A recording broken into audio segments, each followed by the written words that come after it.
या क्षणाची मोठी बातमी येते आहे। दिल्ली विधानसभा निवडणूक निकालामधला एक मोठा निकाल सध्या समोर येतो आहे आणि मनीष सिसोदिया यांचा पराभव झालेला आहे। मनीष सिसोदिया यांना पराभूत घोषित करण्यात आलेला आहे। दिल्लीमध्ये आपसाठी हा मोठा धक्का। जंगपुरा मतदारसंघातून मनीष सिसोदिया यांचा पराभव झालेला आहे। जंगपुरा मतदारसंघातून पहिल्यांदाच मनीष सिसोदिया निवडणूक लढवत होते। मतदारसंघ बदलून त्यांनी या मतदारसंघातून निवडणूक लढण्याचा निर्णय घेतलेला होता आणि इथे आता त्यांचा पराभव झालेला आहे। आणि गणेश ठाकूर याविषयी आपल्याला अधिक माहिती देत आहेत। गणेश, या बातमीविषयी अगदी थोडक्यात। जंगपुरा इथून हा पराभव आपसाठी मोठा सेटबॅक आहे, कारण आपचे 4 ते 5 जे प्रमुख चेहरे आहेत त्यातला एक मनीष सिसोदिया होते। जेलमध्येही ते गेले आणि एक विश्वास होता की जनता त्यांना निवडून देईल, पण झालं नाही। फक्त गोपाल राय सोडला तर इतर जे मोठी नावं आहेत, आतिशी, सौरभ भारद्वाज, अरविंद केजरीवाल, सोमनाथ भारती, हे सगळे अद्याप ट्रेल करतायत। आणि आता पहिला निकाल किंवा पहिला निकाल म्हणू शकतो आपण, जो आपच्या चेहऱ्यांसंदर्भातला आहे तो मनीष सिसोदिया यांचा आहे आणि त्यांचा पराभव झालेला आहे। निश्चितपणे या क्षणाची मोठी बातमी म्हणावी लागेल। हे अपडेट्स आणि या आकडेवारीवर आपलं लक्ष असणारच आहे। पुन्हा एकदा आपण चर्चेकडे वळूया आणि या चर्चेमध्ये आपल्या सोबत मृणालिनी नानिवडेकर सुद्धा आता सहभागी होत आहेत। सकाळच्या सहयोगी संपादक आणि ज्येष्ठ राजकीय विश्लेषक आणि पत्रकार। त्याचबरोबर आपल्या सोबत संदीप मेहता आहेत, आपचे नेते प्रवक्ते, आणि त्याचबरोबर अभिनेते म्हणून सुद्धा त्यांची कारकीर्द आहे आपल्याला माहिती आहे। आणि त्याचबरोबर आपल्याबरोबर या सगळ्या चर्चेमध्ये व्यंकटेश केसरी हे सुद्धा राजकीय विश्लेषक म्हणून सहभागी झालेले आहेत। या ब्रेकवर जाण्यापूर्वी अतुलजी, तुमच्या उत्तरावर आपण थांबलेलो होतो, तिथून आपण सुरुवात करूया। आपण अतुल लोंढे यांचं विश्लेषण ऐकत होतो आणि म्हणून मी असं म्हणत होतो की राहुल गांधींनी एका महिन्यामध्ये 3 वेगवेगळे आकडे सांगितले। मतदारसंख्या जी काही सपोज वाढली, एकदा पहिल्यांदा बोलले 1 कोटी, मग बोलले 70 लाख, आणि कालच्या प्रेस कॉन्फरन्समध्ये बोलले 39 लाख। आणि त्याच्यामुळे बेफामपणे खोटं बोलायचं, त्याचीच आवृत्ती ती अरविंद केजरीवाल होती। मनात येईल ते बोलायचं, कोणालाही भ्रष्टाचारी ठरवायचं। आणि त्याच्यामुळे मला असं वाटतंय की काँग्रेसने, म्हणजे काँग्रेसच्या ते क्षमतेच्या पलीकडचं आहे, कारण त्यांचं नेतृत्व असं जबरदस्त आहे की जे काही बोलू शकतात। म्हणजे प्रत्येक उमेदवाराला मतदार यादी ही अधिकृतरित्या मिळते, राजकीय पक्षांना मतदार याद्या मिळतात, त्या मतदार याद्या ऑनलाईन उपलब्ध असतात। पण वेड्यासारखं बेफाम खोटं बोलून आपण जनतेला भ्रमित करू शकतो। आणि त्यामुळे प्रगती करायची असेल तर स्वतःचं योग्य मूल्यमापन करता आलं पाहिजे, समोरच्याचं योग्य मूल्यमापन करता आलं पाहिजे। ठीक आहे, पण ते करत नसल्यामुळे त्यांच्या नशिबी हे आहे।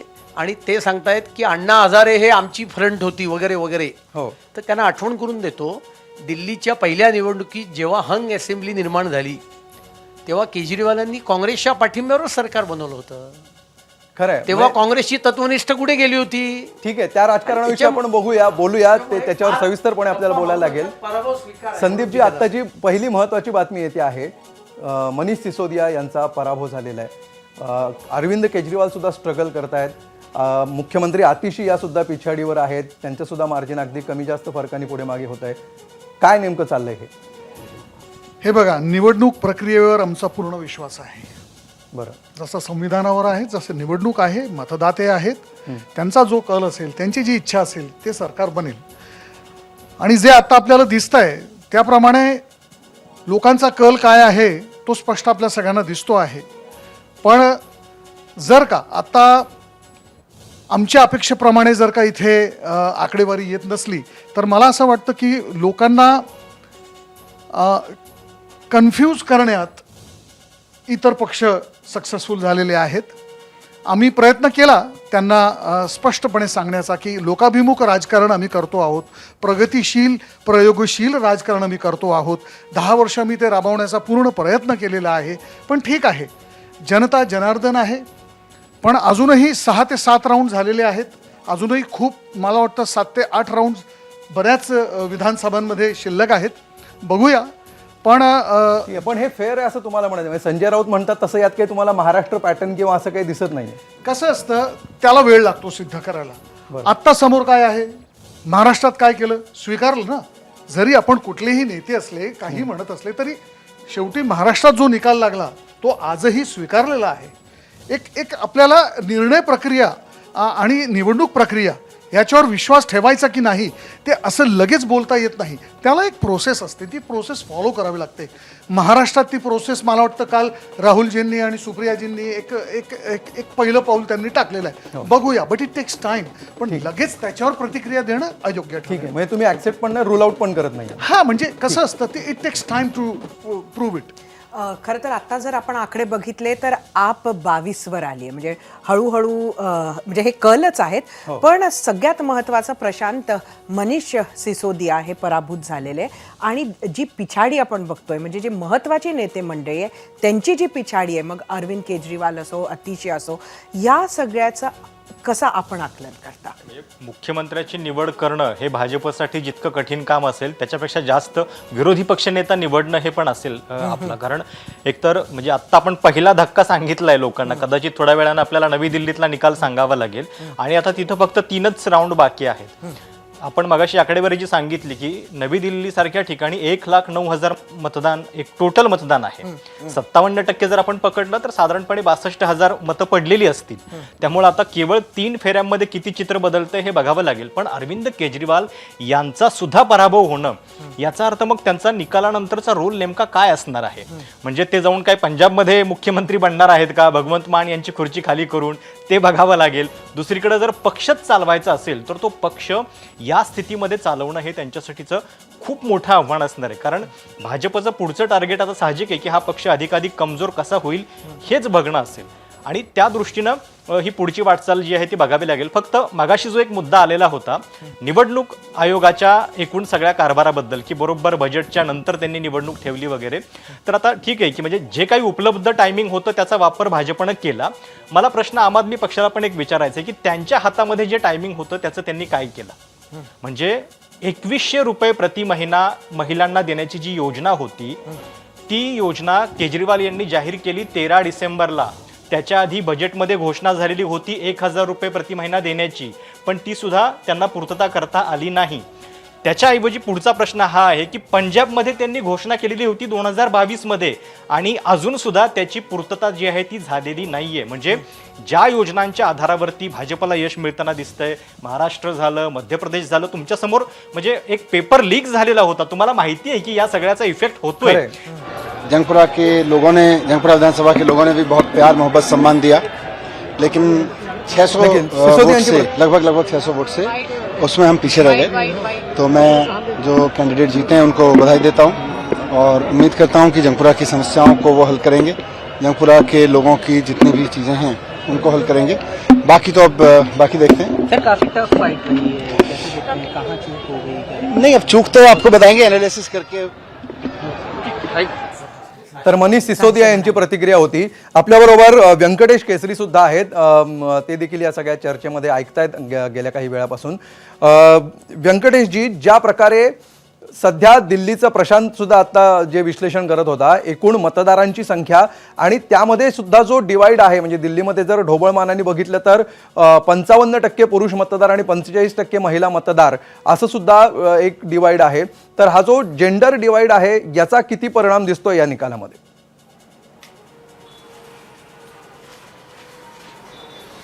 असे की भारतीय जनता पक्ष या निवडणुकीमध्ये पहिल्यापासून स्ट्रॅटेजिक जात होता. त्यामुळं ह्याच्यामध्ये जेंडर आणि कास्ट आणि रिलिजियस डिवाइड हे त्याचे जे काही परिणाम असतील, त्याचे जे काही पर्सेंटेज असतील ते होतील. परंतु महिला फार विरोधी होत्या असं काही दिसत नव्हतं. कारण आम्ही पाहायचो बसमध्ये त्यांना मोफत प्रवास मिळत होता आणि एक अधिकाराची जाणीव होती. विकास केला नव्हता असं नाही आहे, पण परसेप्शनच्या लढाईमध्ये भारतीय जनता पक्ष यशस्वी झाला. त्यामध्ये त्यांचे जे आम आदमी पक्षाचे जे 3 मोठे मोहरे होते त्याच्यावरती त्यांनी अटॅक केला. म्हणजे अरविंद केजरीवाल असतील, आतिशी सिंग असतील किंवा मनीष सिसोदिया असतील. आणि काय झालं की यांनी आपल्या पक्षातल्या लोकांना, बाकीच्यांना अरविंद केजरीवाल यांनी वाढवू दिलं नाही.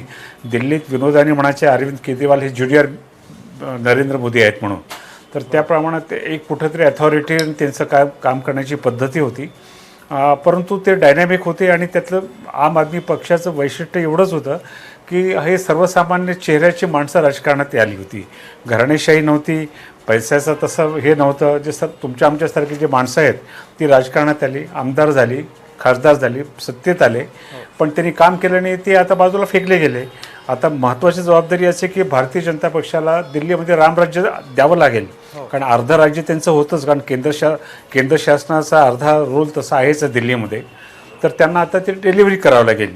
म्हणजे एक खरं की पहिल्यांदा त्यांनी काँग्रेसमुक्त भारत त्यांनी करण्यात यशस्वी झाले. ते म्हणजे आज जरी काँग्रेसची संख्या लोकसभेमध्ये 99 असली तरीसुद्धा काँग्रेस अनेक राज्यातून त्यांनी हद्दपार केलेली, सत्तेतून हद्दपार केलेली.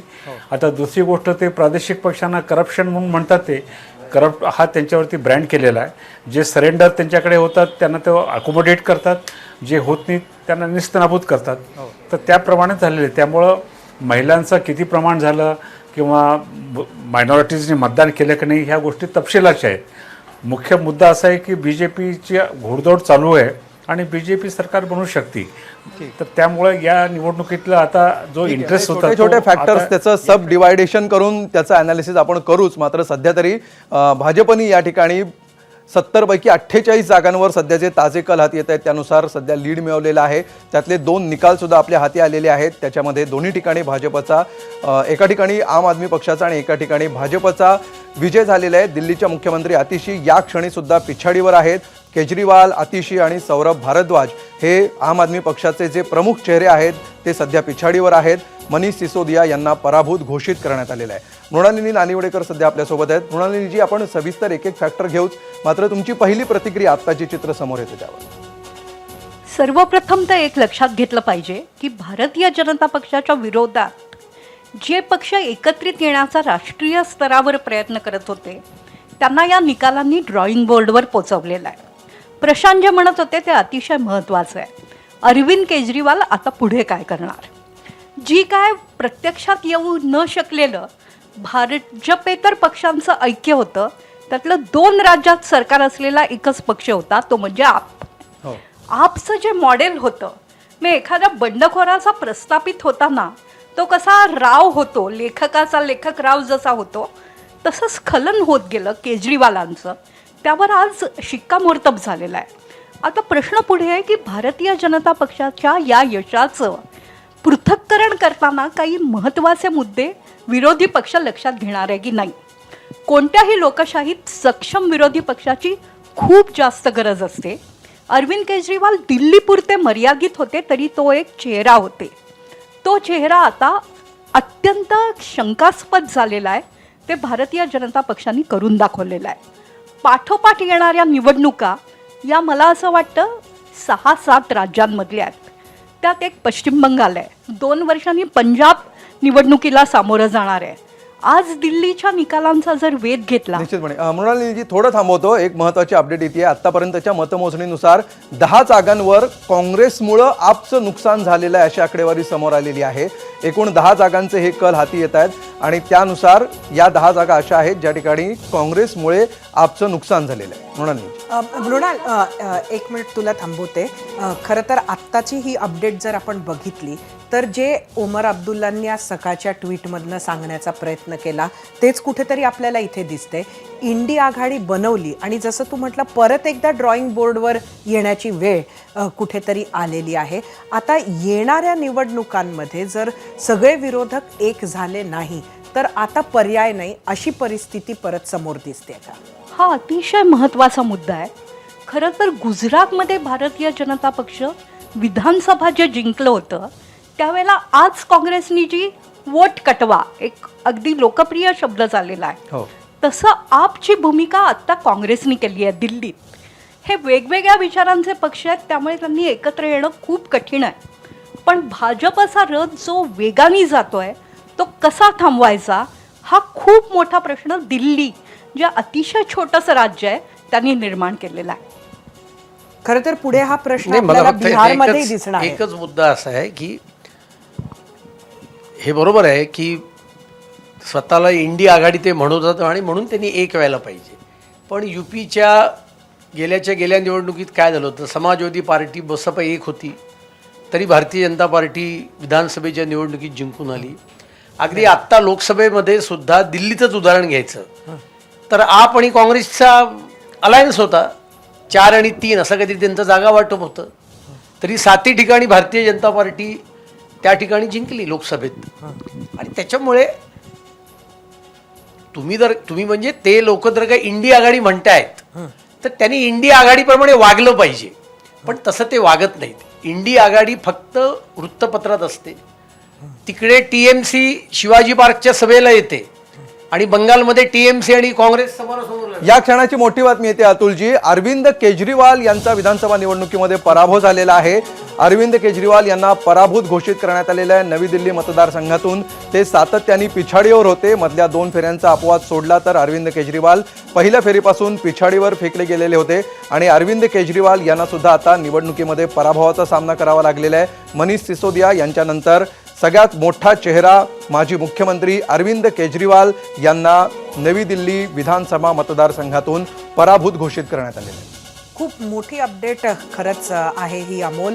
आणि अनेक प्रश्न खरं तर आता दिल्लीच्याच राजकारणात नाही तर भारताच्या राजकारणात सुद्धा निर्माण होणार. शेवटी जसं आपण सुरुवातीलाच म्हणालो होतो, राष्ट्रीय पक्षांपैकी एक आप आहे आणि त्याचं नेतृत्व म्हणजे ते मुख्यमंत्री असो किंवा नसो ते अरविंद केजरीवालांकडे होते. पण अशा पद्धतीनं आपला स्वतःचा मतदारसंघ सुद्धा जर अरविंद केजरीवाल राखू शकले नाही तर त्याचे परिणाम येणाऱ्या काळात काय होणार, आपचं भविष्य काय हा प्रश्न आहे. त्याचबरोबर अरविंद केजरीवाल यांचं स्वतःचं भविष्य काय हा सुद्धा प्रश्न आहे.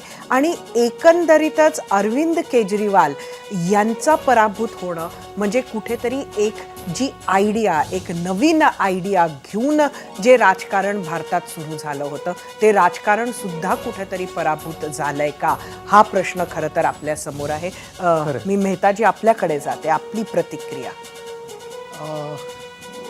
जो निकाल आलेला आहे तो स्वीकारायला हवा. मी स्वतः व्यक्तिगतरित्या जवळपास 19 दिवस अरविंदजींच्याच विधानसभेमध्ये प्रचार करत होतो, डोर टू डोर करत होतो, जमिनीवर होतो. माझ्यासाठी हा अत्यंत धक्कादायक निकाल आहे. कारण मी प्रत्येक घरांमध्ये गेलो, फ्लॅट्समध्ये गेलो, त्या वस्त्यांमध्ये गेलो जिथे अत्यंत गरीब तबक्याचे लोक राहतात, सगळ्यांना भेटलो. त्या सगळ्यांचं म्हणणं होतं अरविंदजीच इथे विजयी होतील. पण शेवटी निर्णय प्रक्रिया, निवडणूक प्रक्रिया यावर आपल्या सगळ्यांना विश्वास ठेवला पाहिजे. माझ्यासाठी हा धक्का आहे, तसाच आमच्या पक्षासाठी सुद्धा धक्का आहे. मनीषजी फक्त 600 मतांनी पराभूत झालेले आहेत. उत्तम लढा दिलेला आहे त्यांनी. आता अरविंदजी किती मतांनी त्याचे आकडे मला माहिती नाही येतीलच आहे, कारण मी आपल्यापर्यंत. आता तुमच्यासोबतच बसलेलो आहे. 1880. हाजी 1880. हां, जवळपास 1844 लेटेस्ट आकडा. तर आहे, आश्चर्यकारक आहे. लोकाभिमुख राजकारण, प्रयोगशील राजकारण, मला वाटतं अजूनही आम्हाला त्यात जास्त चांगलं काम करावं लागेल. कारण प्रयोगशील राजकारण होतं त्यांचं. आम्ही सगळे अजूनही करत राहू, भविष्यातही करत राहू. पण जे निवडून आले त्यांना अभिनंदन. ABP माझा, उघडा डोळे बघा नीट.